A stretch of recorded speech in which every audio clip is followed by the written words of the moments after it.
Hi and welcome to my video. Today I wanted to talk through two poetry collections I've read recently and maybe do a little bit of a review, maybe even read some of my favourite poems from those collections and talk a little bit about why I love poetry. Poetry is something that I really love, that means a lot to me. I first sort of fell in love with it when I was 18 and I just happened to stumble across some of Maya Angelou's poems online. It was the first I'd read of them, maybe surprisingly, but they just stuck out to me so much. My favourite at the time was Still I Rise, and reading that poem I felt like she was like just giving me a big hug, and I just felt like I was heard and I was being seen. And I just realised like these words were so powerful and they made me feel so many things, and I just wanted more. So I started buying like other poetry collections and reading more poetry, and even started writing my own poetry. And I realised how powerful poetry can be as a tool to, express emotion, to give solace to people, and I absolutely love it. I appreciate that some people read poetry quite critically, maybe analyse it like students of literature maybe, and look for like really deep meanings and messages within the poem. But that's not what I do. There's nothing wrong with that as well, but it's just not what I do. For me, what makes a poem good is if it makes me feel stuff, if it makes me feel their feelings or feel my own feelings, if I feel connected to it in some way, then that's a good poem to me. So it's very subjective and personal, I guess, way of reviewing poetry, but it's just what works for me, really. I always really admire the authors of poetry collections because they're like putting their soul out there really vulnerably, and just for us to read and judge. I think that's like takes a lot of courage, definitely. Maybe it's also worth mentioning as well that I read a lot of poetry by black authors. I think because when people write about their experiences being a black person, that's something that I can relate to, and I find it like a good outlet to feel like my experiences of maybe racism and discrimination are shared. So both of the books I read this month are by black authors as well. So the first collection I read was Black Unicorn by Audre Lorde. Audre Lorde is awesome. This is the first collection of her poetry collection I've read of hers, but she's amazing. I love her. I really enjoyed this collection. It was very raw and powerful. A lot of the poems are about Audre's relationships with other women, being a woman, being a daughter, being a black woman in America. Some of the poems pay tribute to people, men and children who lost their lives in America for various reasons. It was really powerful, and there was a couple of poems in here that really made me feel stuff. I really enjoyed it. I gave it 4 out of 5 stars on Goodreads. Maybe it's like a 4.5, but I guess I rated it on my level of connectedness to the poetry, and there were a few poems that didn't strike me in the same way, or started to but didn't quite grasp me, but nevertheless it's a very good collection of poetry. You can see that I've tabbed quite a few of my favourite lines. I found that the blue tabs for me here, if you can see, are just like lines of poems or poems themselves that really stuck out for me, or like quotable bits, and little orange tabs at the bottom are my favourite poems. So I thought maybe I would take some time to read a part of my favourite poem in this collection and talk a little bit about what I think it's about and why I like it so much. So the poem I have chosen is Sequelae. Sorry to intrude, but I just listened to Audre actually performing her poem, and I just realised that I'm pronouncing it horribly wrong. She pronounces it Sequelae, and I've been pronouncing it Sequelae or some shit. So I'm so sorry. Oh my god, I'm so embarrassed. Going into this, I didn't know what Sequelae meant, although reading it made sense. So for those of you who don't know, the definition of Sequelae is the plural of sequela, and it is a condition which is the consequence of a previous disease or injury. So this poem is a lot about what appears to me to be about sort of the aftermath or the resulting injury, I guess, of a relationship, of what sounds to me or I interpret as a very toxic and destructive relationship. And I guess the grief and the lingering after effects that the narrator of this poem is experiencing, Audre is experiencing. So I think I will read let me just check. Yeah, I think I'll read the second stanza from the poem rather than reading the whole one. It's a little bit long. It starts like on this page, and then it goes from here to here.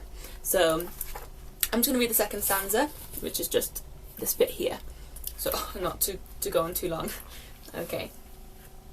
And also, I feel like it's worth noting that the way I read it might not be the way it's supposed to be read, it's just how I read it in my head, so this is how I'm going to read it. I apologise if that's infuriating for someone that maybe knows more how it should be spoken. So here we go.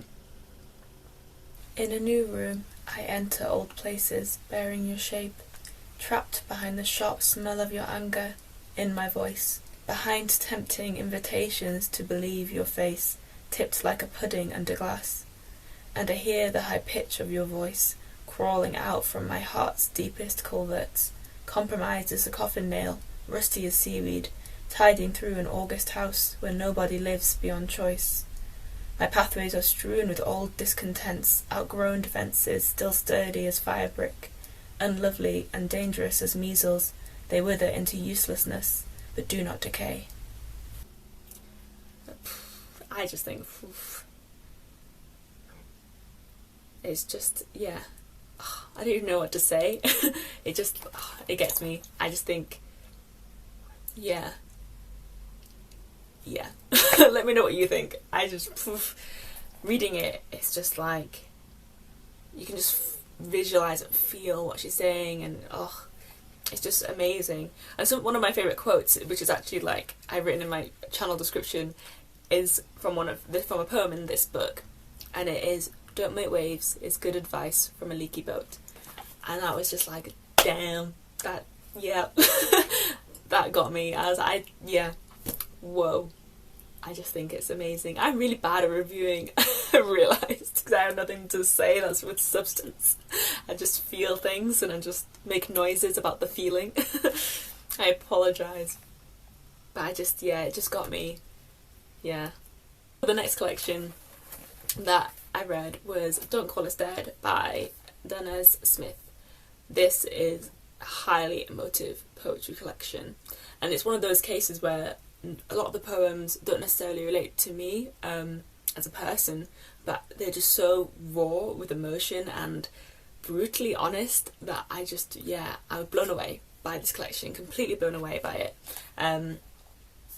Danez writes so honestly about their experiences as a black person, as a HIV positive person, and I was just completely blown away is the only word I can think of that I felt. The first poem in this collection, it's worth knowing, it's very long, and it visualises heaven for the black boys and men that have been killed due to police brutality.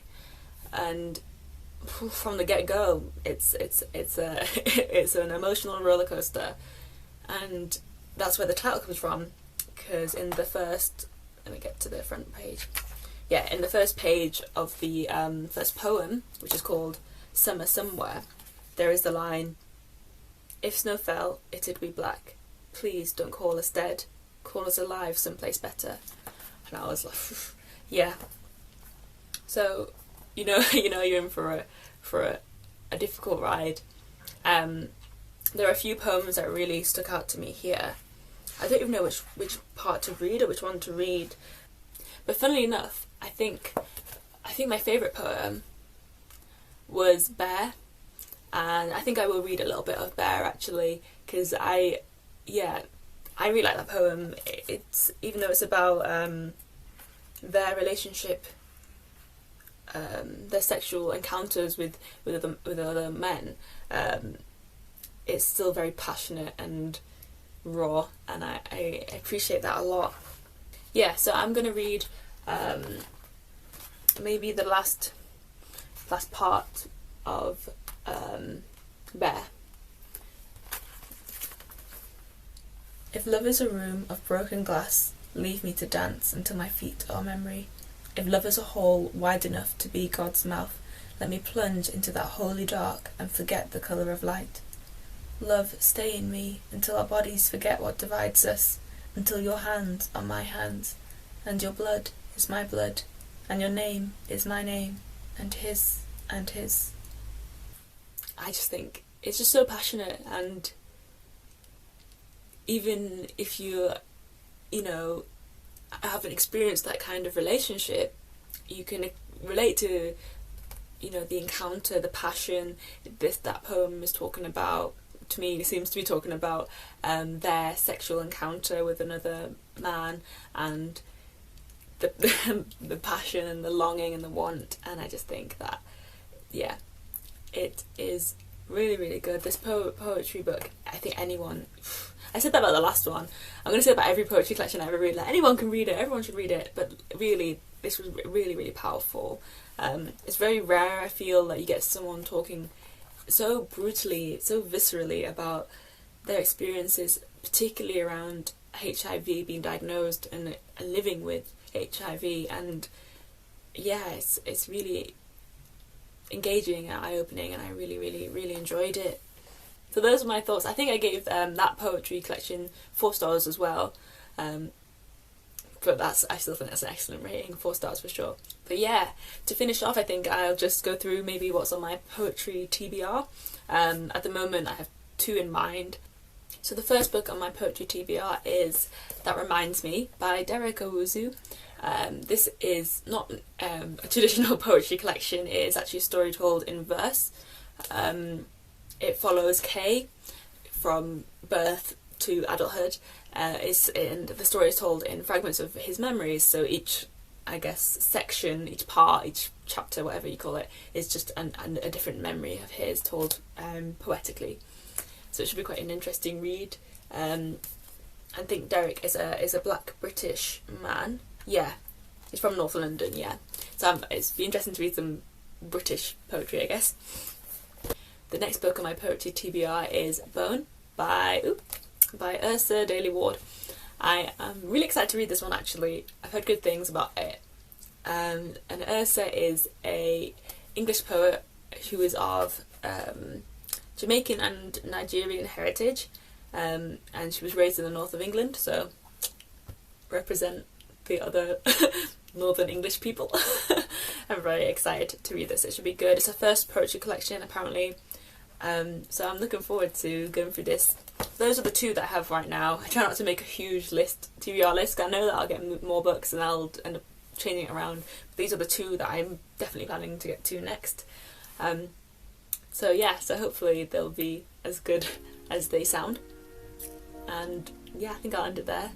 I hope you enjoyed. Thank you for watching, and I'll see you around.